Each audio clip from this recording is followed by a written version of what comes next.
Anyways, today we were working on a friend's car. She just got this car actually. Her old car was a Toyota Echo, way back from when before COVID happened. You can get a used 2004 Toyota Echo for pretty cheap, and I did a bunch of work to it, like wheel bearings, brakes, did the oil change, did the belts, did the water pump, whole bunch of stuff. Put about like maybe $600 in just parts, and I did it for her. And yeah, she gave that car to her brother, so that's her brother's now, and she got this car. Well, first she wanted to do an oil change because it says 72,000 kilometers on the sticker. Oh no, actually there's another one. 73,000 or 75,000 kilometers. Yeah, so it's at 75,800. She's like basically exactly on the mileage on the sticker there. So I took this car for a drive because I had to go pick up oil. It runs really good, by the way. It only has 75,841 kilometers. So let's do the oil change.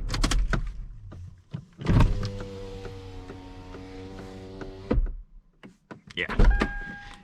All right.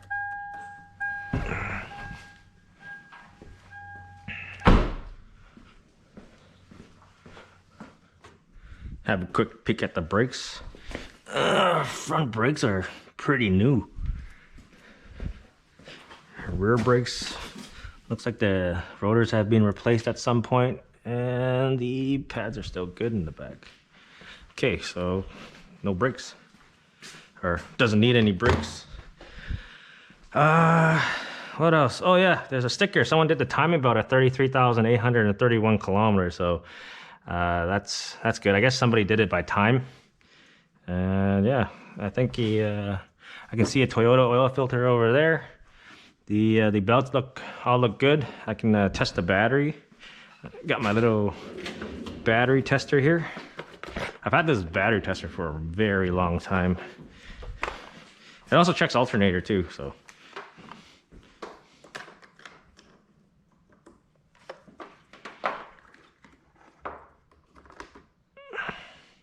Oh, got it flipped around.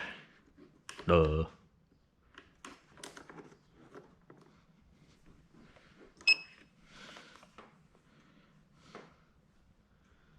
Let's see, what's the CCA on this? Cold cracking 730. Oh, still good. Oh yeah, and also prints too. So when I'm at work, when I was using my own battery tester, I always print out a customer a copy of the battery test too and attach it to the work order or the MPI sheet. So put that back. Yeah, so I took this on for a test drive. We might as well, because I went to pick up oil, and guess what? the oil that was on sale is all sold out. I mean, like I swear somebody's hoarding oil or something, because every time when they go on sale at Canadian Tire, it's always sold out. All right, so now since I have it in here, I can check the front end. How's that upper ball joint? No play. Well, I took it for a drive and didn't hear any kind of weird noises. Yeah, going over bumps it's very, very comfortable. All right, start draining this oil. So I went to pick up filters. So I got a bunch of filters. So I needed an oil filter for my truck too, because I was due for an oil change like a week ago, but I haven't had time to do it. I think this one's for the Lexus. And then I also got a Mazda filter because I got another friend. I guess you can call a friend. He used to be the caretaker of my condo back where I used to live, I guess. And yeah, he had a Hyundai, and he kept coming to our Hyundai dealership because he found out that I worked there. And ever since then, he just follows me around and wherever I go to get his car serviced. So yeah, so he's gonna be coming today too. So let's open up this cap. That's how it looks like in there. Yeah, not too bad. Not too dirty. The filter is right there. I think I'm gonna burn myself. It's gonna be hot. I'll drain the oil first before I take that filter out.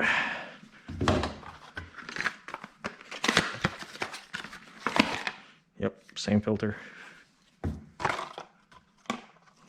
Oh, they even threw in a gasket for me. Sweet. I work at home. I always have cardboard around, just something for me to lay on. So I'm not laying on a cold floor. So, yeah. So that drain plug. It's just right there. Pretty easy to get at. The filter is a whole nother story. I might burn myself. Oh, this crap is loose.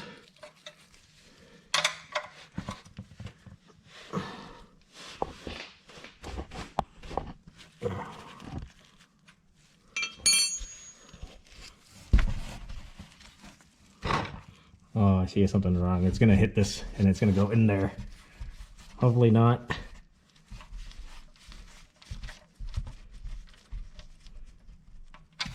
Oh, didn't. Sweet. So I'm gonna try and get this oil filter out. It's just right there. From up here I can see it, but from underneath I don't think there's any air anywhere you can get it from the bottom. Let's take a look.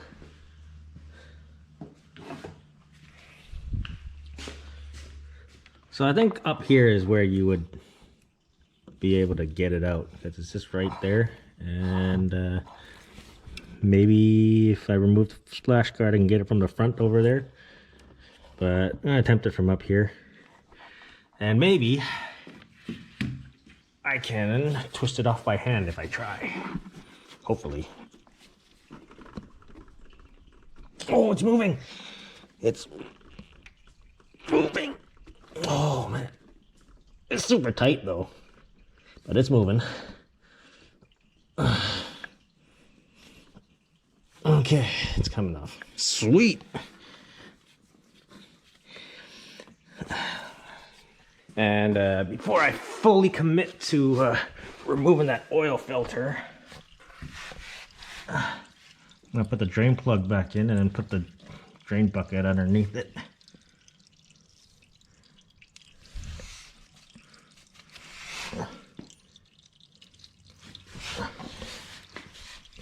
Yeah, new gasket.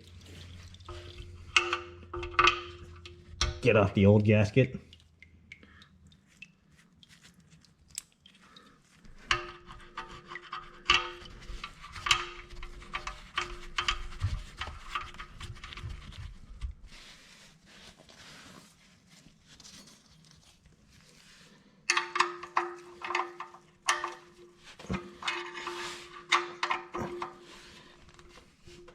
Click, and you're good. I'll move the drain bucket over here. It's pretty full already.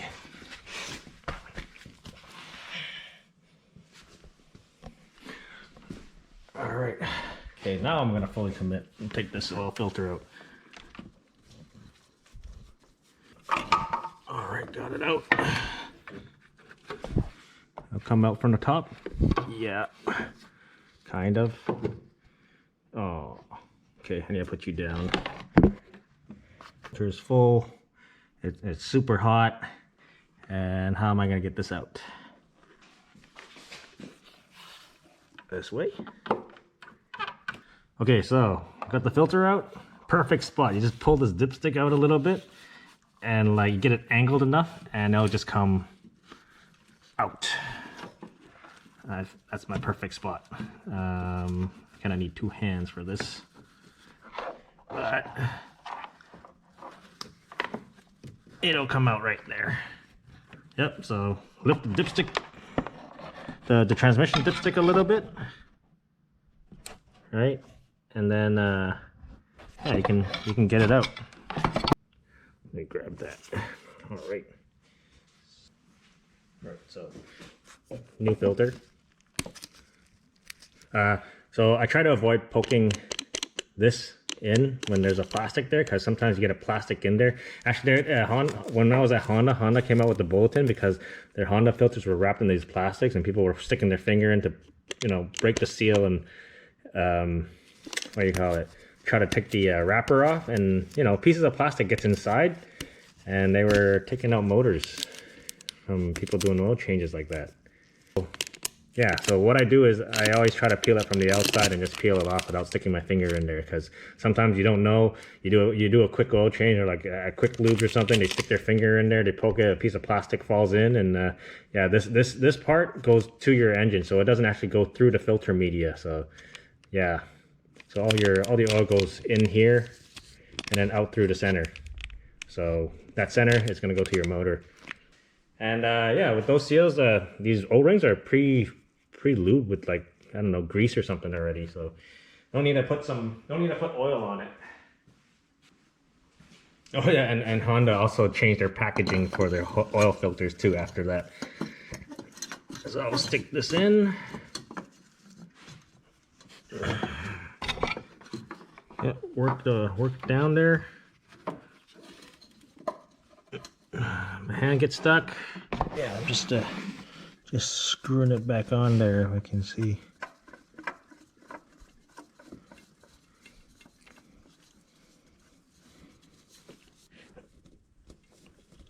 So yeah. Okay, I'm gonna give that a clean and get all that oil out of there.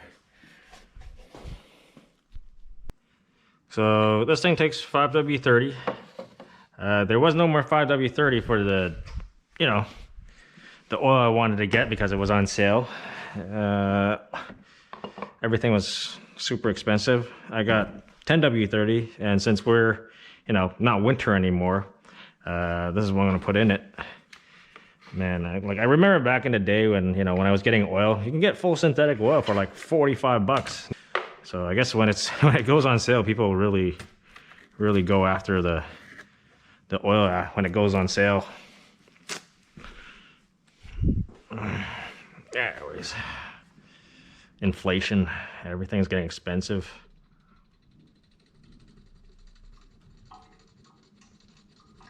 Oh, you can hear that oil hit the oil pan down there.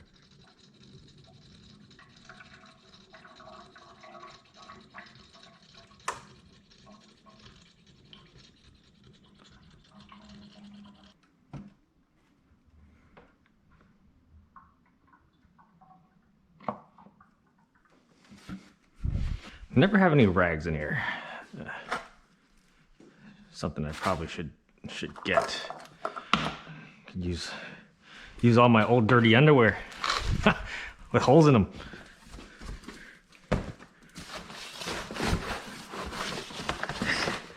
Or even old socks with holes in them. Yeah.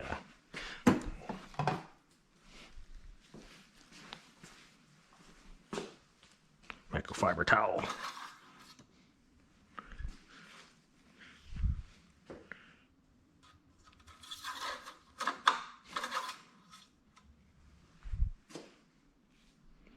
Oh, just right on the dot. Start up, fill up that oil filter.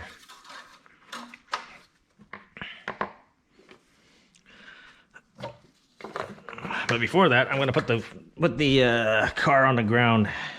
That way it's leveled, and then check the oil level again.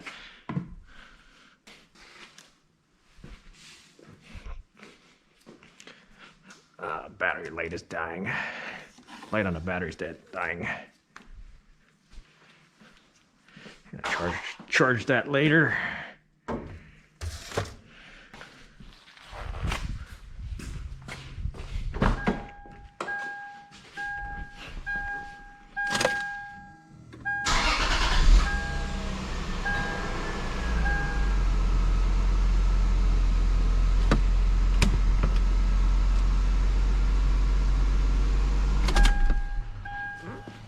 Recheck the oil level.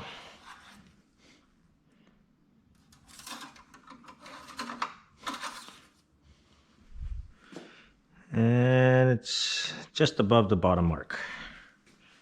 Put some more in.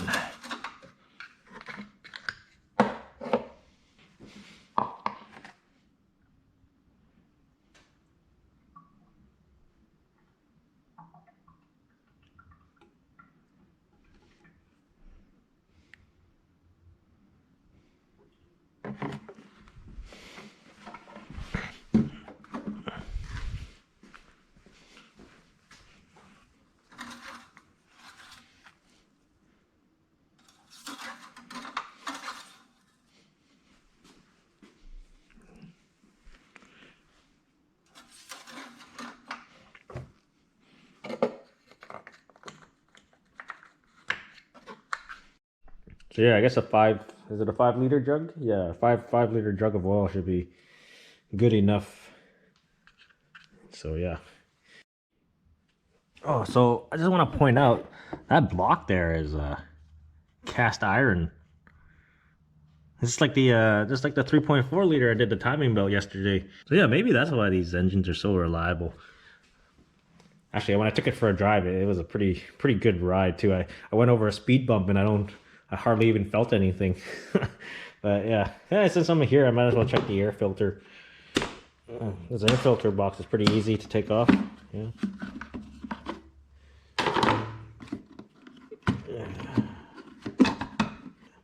Don't think this.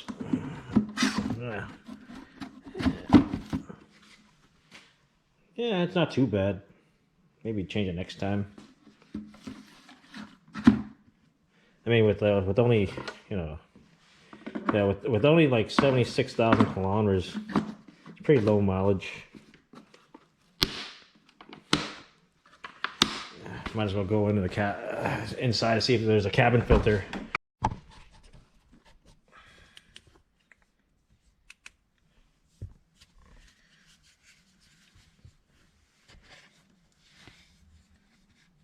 Yeah. Okay. So yeah, same way. You kind of just same as the Hondas. You want if you want to replace your cabin filter, it's pretty easy too. You squeeze the sides in on both sides, and then your cabin filter is just right there, right here. It looks pretty dirty. Oh, it's full. It is full.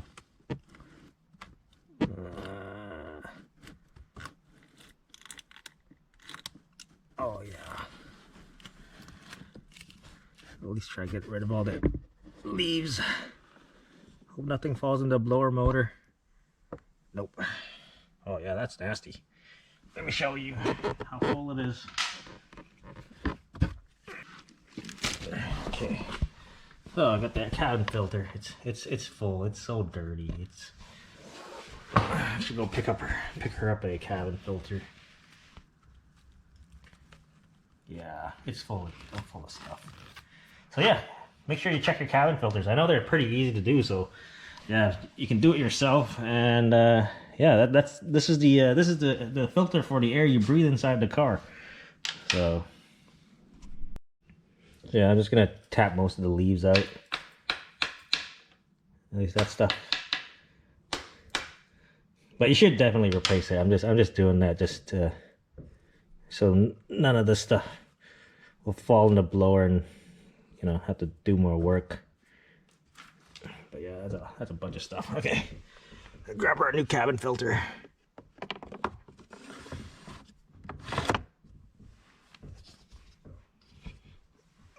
Yeah.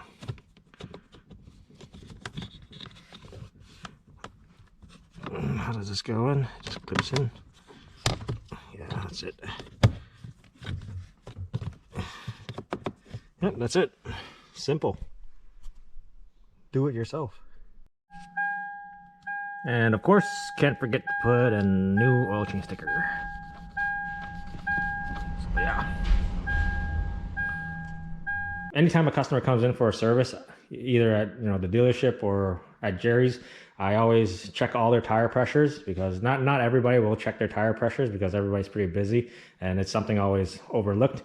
So yeah, I also check the spare tire. Even at the dealership, when the spares are underneath and you got to lower it to get to the valve stem, what I do is I lower them, I flip the tire back the other way so the valve stem sticks downwards, so next time somebody else can just easily, fill up the spare tire. That's something I did. Other things like topping up your coolant, topping up your washer fluid, brake fluid, I don't usually top up because the level goes down as your brakes wear. So when you put new pads and stuff, the level goes back up. So if you fill it when it's low and someone pushes those pistons back in, that level is going to overflow out of the reservoir. So with tire pressures, since we check tire pressures, I always find it that some people put it like 40, 50 PSI because, just because it says it on the side of the tire, the maximum tire pressure, that's not really the tire pressure that you should fill it to, because that's I guess that's the the amount of pressure that the tire can handle, I guess. But if you really want to know what your recommended tire pressure, it's always on the driver's door. This one says 33 psi. So yeah, that's usually check it in the morning when it's cold, because as you drive, the temperature goes up and your pressure also goes up. I think it's about 5 or 6 degrees Celsius. It goes up by 1 psi, something like that. Can't remember quite the numbers, but I know Google search will tell you, I guess. But yeah, anyways, I think that's about it. Thanks for watching, and I'll see you next time. Please like and subscribe.